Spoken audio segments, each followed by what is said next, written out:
Hello students, welcome back to our 12th accountancy classes. Dear students, आज हम पढ़ेंगे कि जब एक फर्म का डिसोल्यूशन होता है तो उस समय कौन कौन से खाते बनाए जाते हैं और उनमें किस प्रकार से लेखा किया जाता है। तथा आज हम पढ़ेंगे जो रिवोल्यूशन अकाउंट होता है और जो रियलाइजेशन अकाउंट होता है उन दोनों में क्या डिफरेंस है। तो सबसे पहले देखिए, यहाँ पे आपका दिया गया फॉर्मेट दिया गया अभी कि जो हमारा अकाउंट होता है ना, रियलाइजेशन अकाउंट बनाते हैं। सबसे पहले अकाउंट हम जब फर्म डिसोल्यूशन होता है, जब फर्म का समापन होता है, पहले नंबर पे बनाते हैं रियलाइजेशन अकाउंट, फिर बनाते हैं पार्टनर्स लोन अकाउंट, फिर बनाते हैं पार्टनर्स कैपिटल अकाउंट और उसके बाद बनाते हैं कैश या बैंक अकाउंट। तो यहाँ पे पहले हमारा दिया गया है रियलाइजेशन अकाउंट भी आपका। तो क्या करते हैं रियलाइजेशन अकाउंट में, जो हमारी बैलेंस शीट दी गई है हम उसकी एक साइड लेते हैं, पहले लेते हैं हम एसेट साइड भी। तो एसेट साइड को क्या कर देंगे, हम सारी एसेट्स को ट्रांसफ़र कर देंगे किस में, रिलेशन अकाउंट की डेबिट साइड में भी। रिलेशन अकाउंट की डेबिट साइड में यहाँ इस साइड की तरफ क्या हो जाएंगी, वो ट्रांसफ़र हो जाएंगी। ध्यान रखना आपने, केवल उन्हीं एसेट्स को आप ट्रांसफ़र करोगे जो एक्चुअल में बिक सकती हैं भाई। जैसे कैश तो ऑलरेडी कैश में होता है, वो तो बिक नहीं सकता, तो कैश या बैंक को आप ट्रांसफ़र नहीं करोगे। हाँ, उसके बाद अगर कोई प्रॉफिट लॉस का डेबिट बैलेंस है उसको ट्रांसफ़र नहीं करोगे। डेफर्ड रेवेन्यू एक्सपेंडिचर है उसको आप ट्रांसफ़र नहीं करोगे। बाकी जो एसेट्स हैं जो बिक सकती हैं उसको आप ट्रांसफ़र कर देंगे भाई। गुडविल जो है हमारी सबसे मूल्यवान संपत्ति होती है। जब बिजनेस को हम बंद करते हैं तो बेचते हैं तो गुडविल सबसे महंगी बिकती है, तो गुडविल को भी हम क्या करेंगे, यहाँ पे ट्रांसफ़र कर देंगे। और ध्यान रखना है कि बुक वैल्यू पे ही आपने ट्रांसफ़र करनी है भाई आपकी। तो क्या एंट्री करेंगे उसके लिए, relation account debit to assets भी। तो यहाँ पे लिख देंगे टू ऑल एसेट्स। मतलब इसमें क्या हो जाएगा, देखिए एक्सक्लूडिंग कैश, बैंक या फिक्टिशियस एसेट्स। तो इनको कैश, बैंक या फिक्टिशियस एसेट को आपने शामिल नहीं करना भैया आपको, ठीक है। तो और बाकी जो एसेट बच गई जो बिक सकती है उसको हम ट्रांसफ़र कर देंगे भैया आपके। उसके बाद क्या करेंगे, जो सारी लाइबिलिटीज़ हैं हमारी बैलेंस शीट की साइड, लाइबिलिटी साइड में जो लाइबिलिटीज़ हैं उन सभी को हम क्या करेंगे, रिलेशन की क्रेडिट साइड में ट्रांसफ़र कर देंगे, यहाँ ट्रांसफ़र कर देंगे। उसके लिए एंट्री क्या होगी हमारी, liabilities account debit to realisation भाई। और कौन कौन सी लाइबिलिटी को ट्रांसफ़र करेंगे, जिसकी हमने पेमेंट करनी है भाई आपकी, ठीक है। ऐसी आइटम जिसकी हमने पेमेंट नहीं करनी उसको हम ट्रांसफ़र नहीं करेंगे। जैसे credit balance of profit and loss account है, कोई रिजर्व है, कोई पार्टनरशिप कैपिटल है, या करंट अकाउंट है, या लोन फ्रॉम पार्टनर है। देखिए लोन फ्रॉम पार्टनर का हमने पेमेंट करनी होती है, लेकिन क्या करेंगे, लोन फ्रॉम पार्टनर को हम अलग से पेमेंट करेंगे, उसके लिए अलग से अकाउंट बनाते हैं दूसरे नंबर पे। पहले नंबर पर रिलेशन, फिर दूसरे नंबर पर पार्टनर्स का लोन अकाउंट बनाते हैं अगर किसी पार्टनर से कोई लोन दिया हुआ है, फिर उनका कैपिटल अकाउंट, फिर लास्ट में कैश या बैंक अकाउंट। तो इसलिए इसको आपने ट्रांसफ़र नहीं करना है भाई, ठीक है। उसके बाद हम क्या करते हैं, जब ये हमारा ट्रांसफ़र हो जाता है फिर हम क्या करते हैं, फिर ये देखते हैं कि किसी लाइबिलिटी की हमने पेमेंट करनी है अभी, कौन कौन सी लाइबिलिटी की हमने पेमेंट करनी है। तो यहाँ कर देंगे टू कैश या बैंक भी। हमारे देखेंगे हमारी फर्म में कैश अकाउंट या बैंक अकाउंट, ये दोनों है, तो आप कोई भी एक लिख सकते हो, टू कैश या बैंक अकाउंट। तो amount paid for discharging liability में जो लाइबिलिटी की आपने पेमेंट की भी आपकी, ठीक है।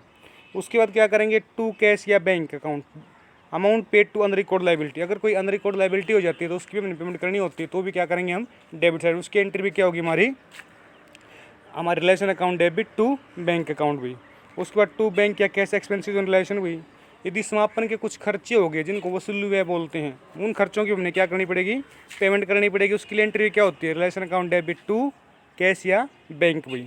उसके बाद है आपका, यदि कोई पार्टनर लाइबिलिटी ले लेता है भाई, जैसे कोई पार्टनर कहता है, मान लीजिए ABC हैं और C ने कहा कि मैं क्रेडिटर की पेमेंट मैं कर दूंगा भाई, इसका मतलब क्रेडिटर की लाइबिलिटी ले ली उन्होंने, तो उसके लिए क्या एंट्री होगी, उसके लिए एंट्री होगी हमारी relation account debit to partners capital account. तो यहाँ पे आ जाएगा टू पार्टनर्स कैपिटल अकाउंट, मतलब लाइबिलिटी टेकन भी उसने, लाइबिलिटी उसने ले ली है भाई आपकी, ठीक है। उसके बाद क्या करेंगे, जो बैलेंस बचता है हमारा, जो बैलेंस बचता है रिलेशन अकाउंट बनाने से, यदि क्रेडिट साइड ज़्यादा है तो क्या आएगा, to profit transfer to, profit कहाँ ट्रांसफर हो जाएगा, पार्टनर्स के कैपिटल अकाउंट में भी आपका। इस तरफ क्रेडिट साइड में देखते हैं आपका, सबसे पहले क्या किया था आपने, लाइबिलिटी ट्रांसफ़र कर दी थी। उसके बाद क्या करेंगे, लाइबिलिटी ट्रांसफ़र करने के बाद कोई भी प्रोविज़न है, चाहे वो प्रोविज़न डेप्रिसिएशन के लिए हुआ हो, चाहे वो डाउटफुल डेब्ट्स के लिए हुआ हो, तो उसको भी हम क्या करेंगे, क्रेडिट साइड में डाल देंगे, किसके, रियलाइजेशन अकाउंट के। जैसे मान लीजिए आपके जो डेटर हैं भाई, वो डेटर हैं आपके 20,000 के, ठीक है। और यहाँ पे दे रखा था लेस प्रोविज़न भी आपका। अब प्रोविज़न क्या था आपका, 500 रुपये का प्रोविज़न दे रखा था अभी आपका, तो 19,500 रुपये के एक्चुअल के डेटर थे आपकी बैलेंस शीट में।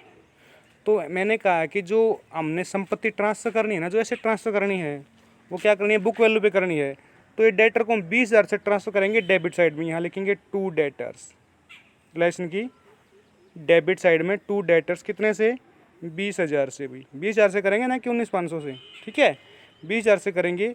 और ये जो 500 रुपये का प्रोविज़न है ना, इसको कहाँ डालेंगे हम, इसको क्रेडिट साइड में ले जाएंगे भाई, रियलाइजेशन की क्रेडिट साइड में क्या लिखेंगे, बाय प्रोविज़न भाई आपका, तो 500 रुपये डाल देंगे। तो इसलिए कहा गया कि यहाँ सारे प्रोविज़न आते हैं भाई आपके, चाहे किसी के लिए भी हो, तो प्रोविज़न आप क्रेडिट साइड में डाल दो और जो एक्चुअल जो बुक वैल्यू है एसेट्स की वो आप डेबिट साइड में डाल दो। उसके बाद जो आपकी एसेट्स थी उन एसेट्स को आप क्या करोगे, रियलाइज करोगे, मतलब सेल करोगे, बेचोगे, क्योंकि फर्म आपकी बंद हो रही है, क्लोज हो रही है, तो उन संपत्ति को बेचकर आप लायबिलिटी की पेमेंट करोगे। तो जब आप संपत्तियों को बेचोगे तो उनसे जो पैसा मिलेगा उसके लिए क्या एंट्री करते हैं हम, bank account debit to realisation हुई, bank account debit to realisation, realisation credit होगा तो क्रेडिट साइड में डाल दो बाय बैंक या कैश, एसेट्स ऑन रियलाइज भी यहाँ पे जो अमाउंट लिख देंगे जो हमने मिली है भाई। उसके बाद यदि कोई अनरिकॉर्ड एसेट्स थी तो उसको भी बेचा हमने, उससे पैसे मिलेंगे, तो भी क्रेडिट साइड में बाय कैश या बैंक अनरिकॉर्ड एसेट्स से हमने यहाँ डाल देंगे उसका।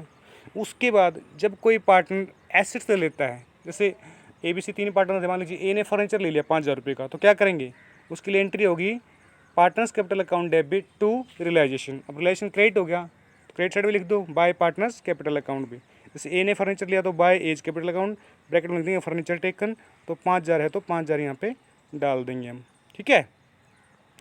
उसके बाद यदि ये डेबिट साइड ज़्यादा है तो लॉस आ जाएगी, लॉस को हम क्या करेंगे, पार्टनर्स में बांट देंगे।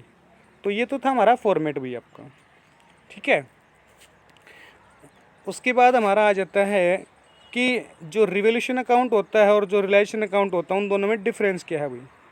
एक तरफ तो हमारा क्या है भाई आपका, एक तरफ तो हमारा है रिवोल्यूशन अकाउंट, दूसरी तरफ हमारा क्या है, रियलाइजेशन अकाउंट है भाई आपका। तो देखिए वैन प्रीपेड कब बनाया जाता है, this account is prepaid on the admission retirement और डेथ ऑफ ए पार्टनर।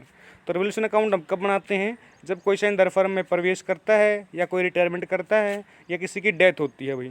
और रियलाइजेशन अकाउंट कब बनाया जाता है, this account is prepaid on the dissolution of partnership firm. ये अकाउंट तब बनाया जाता है जब आपकी फर्म का क्या होता है, समापन होता है, एंड होता है भाई आपका। ऑब्जेक्टिव क्या क्या है इसके भाई बनाने के दोनों के, तो जो रिवोल्यूशन अकाउंट है इसको बनाने का ऑब्जेक्टिव क्या है भाई, संपत्ति और दायित्वों के मूल्य में समायोजन करना है भाई। Account is prepared to make necessary adjustment in the value of assets and liability. मतलब संपत्ति और दायित्वों के मूल्य में जो आवश्यक समायोजन है ना उसके लिए बनाया जाता है।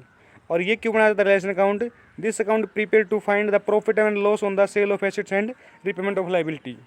ये अकाउंट इसलिए बनाया जाता है कि फर्म के समापन पर संपत्तियों की बिक्री से और दायित्वों के भुगतान से लाभ हानि ज्ञात करने के लिए भी।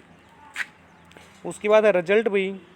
रिवोल्यूशन अकाउंट क्या होता है, रिवोल्यूशन अकाउंट बनाने के बाद जो फर्म क्या होती है, कंटिन्यू चालू रहती है भाई, उनके बीच साझेदारी बनी रहती है। लेकिन रिलेशन अकाउंट बनाने के बाद क्या होता है, फर्म का एंड हो जाता है भाई आपका, ठीक है।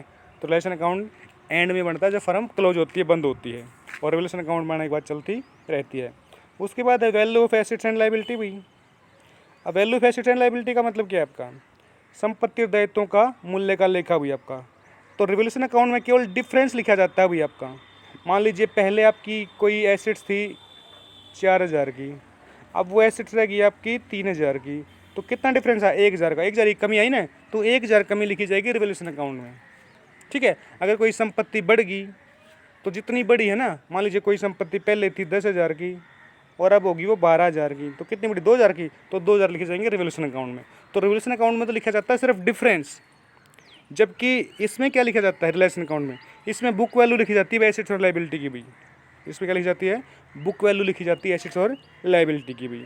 उसके बाद वैन प्रीपेड भी कब बनाया जाता है, this account may be required to the prepared many time during the lifetime of a firm. ये जो खाता है रिवोल्यूशन अकाउंट, ये फर्म के जीवन काल में कई बार बनाया जा सकता है भाई। This account is prepared only once time lifetime of a firm. ये फर्म की जो जीवन अवधि है, जीवन काल में केवल एक ही बार बनाया जाता है जब फर्म क्लोज होती है भी आपकी, ठीक है। ये जो डिफरेंस है इसमें रिवोल्यूशन अकाउंट और रिलेशन अकाउंट में, ये भी काफ़ी इंपॉर्टेंट है स्टूडेंट्स। उसके बाद हम क्या करते हैं, ये हमारा रियलाइजेशन अकाउंट हो गया। दूसरे नंबर पर जो अकाउंट बनाते हैं वो हमारा है पार्टनर्स लोन अकाउंट भी। यदि किसी पार्टनर ने लोन दिया है तो उस उसके लोन को हम रिलेशन अकाउंट में ट्रांसफ़र नहीं करते। क्यों? क्योंकि उसके लिए हम सेपरेट एक अकाउंट बनाते हैं और वहाँ पे उसको पेमेंट करते हैं भाई। ठीक है। If a partner has given any loan to the firm, यदि किसी पार्टनर ने फर्म को लोन दिया है तो his loan will be paid off after the all outside liability are paid in full. तो उसकी पेमेंट कब करेंगे? जब सभी जो बाहरी दायित्व थे, हमारे जो थर्ड पार्टी के दायित्व थे, उनको पेमेंट करने के बाद। Therefore partners loan account is not transfer to the relation account. इसलिए क्या होता है, जो साझेदार का ऋण होता है उसको हमने रिलेशन अकाउंट में ट्रांसफ़र नहीं करना। And his loan account is prepaid separately, उसके लिए अलग से ऋण खाता बनाना है। And paid of passing the following entry, तो उसके लिए हमने वहाँ पे उसको पे करना है। क्या एंट्री करेंगे? Partners loan account debit to cash या बैंक। तो ध्यान रखना, आपने उसके लोन को अपने रिलेशन अकाउंट में ट्रांसफ़र नहीं करना है। उसके लिए क्या करेंगे, हम अलग से एक अकाउंट बनाएंगे उसका और सेपरेटली अकाउंट बना के उसका वहाँ पे उसको पेमेंट करेंगे पार्टनर्स लोन अकाउंट में। ठीक है। उसके बाद तीसरे नंबर पे हम बनाते हैं पार्टनर्स कैपिटल अकाउंट भी। क्या बनाते हैं? पार्टनर्स कैपिटल अकाउंट, जो साझेदार उनके पूंजी खाते बनाते हैं भाई। After the transfer of profit and loss on relation undistributed profit reserve the capital account of the partners of balance capital account are close the following manners way. तो ये जो सारी चीज़ें हैं आपकी, मान लीजिए आपका रिलेशन का लॉस या प्रॉफिट है उसको ट्रांसफर करेंगे हम, अनडिस्ट्रीब्यूटेड प्रॉफिट उसको ट्रांसफर करेंगे, रिजर्व को ट्रांसफर करेंगे। ये सारे समायोजन करने के बाद जो पूंजी खाते का जो बैलेंस आता है, तो लास्ट में हम क्या एंट्री करते हैं उसके लिए? When a partner is required to bring in cash to clear off his debit balance entry, जब किसी पार्टनर से हम कोई कैश मंगवाते हैं, अगर उसकी पूंजी मतलब कम रहेगी तो क्या करेंगे? कैश या bank account debit to partners capital account में। Require cash brought by partner, तो उससे आवश्यक राशि उससे हमने क्या की? मंगवाई भाई।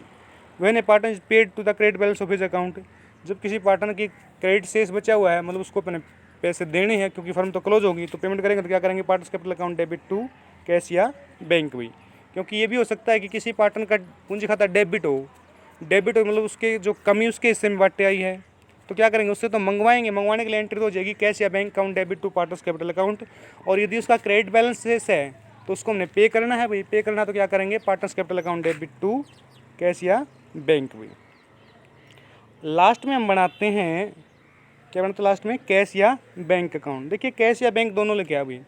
तो आप ने आपकी बैलेंस शीट में यदि कैश है तो आप कैश अकाउंट बनाओगे, यदि बैंक है तो बैंक अकाउंट बनाओगे।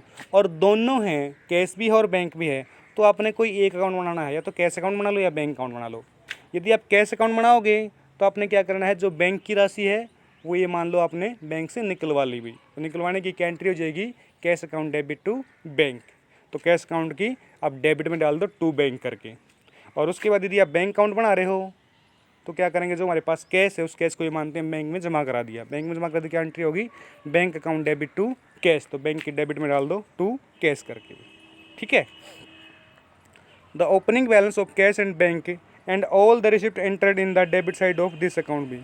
ये कैश या बैंक के ओपनिंग बैलेंस से शुरू होता है और जो सारी प्राप्तियां हैं वो उसकी डेबिट साइड में लिखी जाती हैं और सारी पेमेंट हैं वो उसकी क्रेडिट साइड में लिखी जाती हैं। This account must be prepaid and close last of all भी। ये जो अकाउंट है सबसे अंत में बनाया जाता है। And the total of both side of this account must be equal. और इस अकाउंट की, इस खाते की दोनों जो साइड होती हैं ना वो बराबर होती हैं। In this way this account also help the verification of the arithmetic accuracy of the account. इसलिए ये खाता क्या करता है? सहायक होता है वो एक खातों की गणितीय शुद्धता की जांच में भी आपका। ठीक है। इससे क्या होता है? दोनों साइड बराबर होनी चाहिए। दोनों साइड बराबर होती है तो हमारी अर्थमेटिक एक्यूरेसी का पता चल जाता है, हमें पता चल जाता है खाते हमारे सही हैं। देखिए नोटेड कर रखा है, if the cash balance and bank balance both are given in the balance sheet, यदि दोनों दिए गए हैं, only once account either cash और या बैंक अकाउंट इज प्रिपरेशन भी, तो केवल एक ही खाता बनेगा, या तो कैश अकाउंट या फिर bank account. If the cash account is prepare, यदि कैश अकाउंट बनाया जाता है, the entry is pass through the withdrawing from bank balance. तो कैश अकाउंट बनाया जाता है तो क्या एंट्री करेंगे? हम बैंक से पैसा निकलवाने की एंट्री कर देंगे अभी, cash account debit to bank. ठीक है। तो उसमें क्या करें? टू बैंक कर देंगे कैश अकाउंट में। और यदि बैंक अकाउंट बनाया जाता है तो क्या करेंगे? Cash balance is deposit in to bank. तो बैंक अकाउंट बनाएंगे तो क्या मानेंगे? जो हमारे पास कैश है ये मानेंगे हम उसमें बैंक में जमा करा दिया। उसके लिए क्या एंट्री होगी? Bank account debit to cash. तो बैंक अकाउंट की डेबिट साइड में टू कैश करके वो अमाउंट लिख देंगे। तो डियर स्टूडेंट्स, ये था आज का हमारा जो topic. I hope you understand very well. Thank you for watching this video students.